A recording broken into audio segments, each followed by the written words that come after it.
Hi, my name is Byron Martin here at Logis, and today we're going to be talking about orchids, in particular Cattleya orchids. This is a group of orchids which are epiphytes, and they are comprised of a group of genera which are bred together to create large and showy flowers, and they also are very enduring and easy to grow.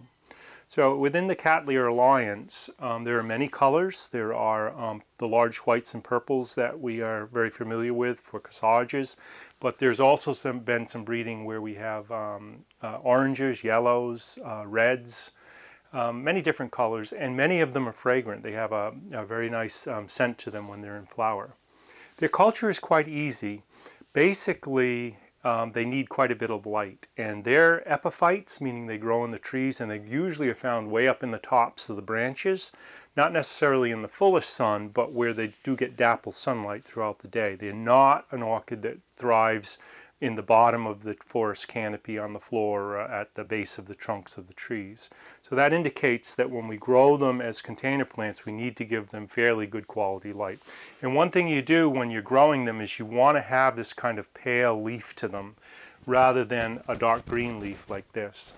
So key to growing all orchids is to make sure you have healthy roots. And Cattleyas, as they're epiphytes, need to be grown in a potting mix that is fairly open and porous. And there's many mixes that are used. There's traditionally there's fir bark. We like coir. This is coconut coir, which we have right here. There's some that I have here that have been grown in sphagnum moss. That has to be managed a little bit more delicately in terms of the amount of moisture you're giving them. The next thing we need to look at is this watering, and they really need to be brought down to dryness or just about dryness, the media that they're grown in, before you water them, and then water them really thoroughly. Once the media that's so coarse and open gets dried out, it actually cannot take up water that easy. So when you water them, thoroughly water them. Generally, it's done once a week or maybe every 10 days, depending upon the humidity and the stress that's on the plant.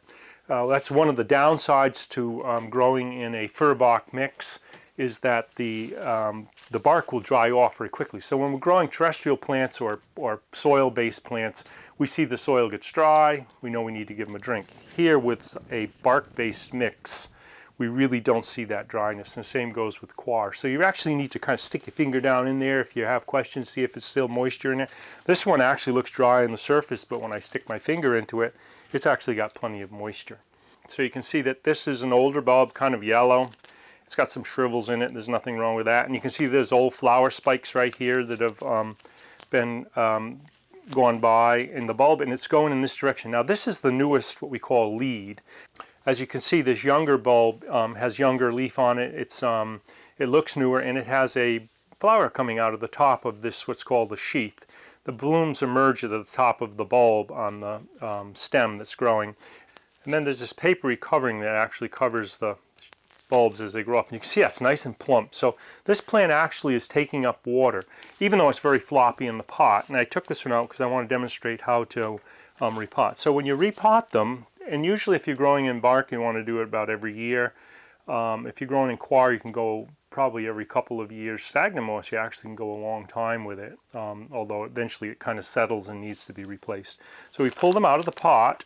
You can see this is very loose in the pot, but that plant like that that's left floppy in the pot is going to die. So when you get done, you pull out all the old media that's in there, and even though that root system is fairly old and looks like it's had some stress on it, is actually some live roots in there that are actually taking enough water up to keep that front bulb alive.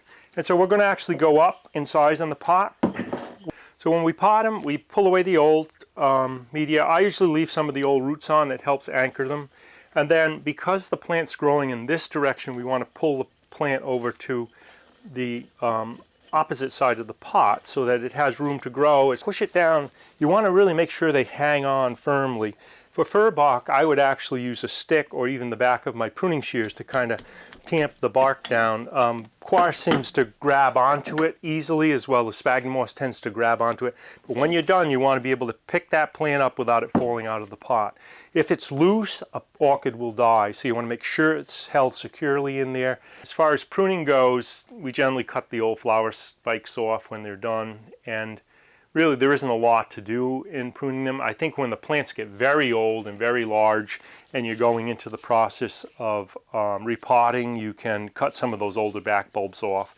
Generally, when you're doing divisions on these orchids, you want to make sure that there's 3 large bulbs, mature bulbs, as part of that division. And as you can see, this orchid right here is going into new growth. There's a new lead starting to form out. So 3 back bulbs, and then your new growth will come out from that.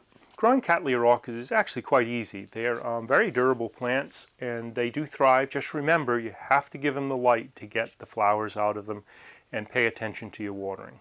Well, thank you for watching today. There's a little bit of information on growing Cattleyas, and if you'd like more, you can go to our website at logis.com.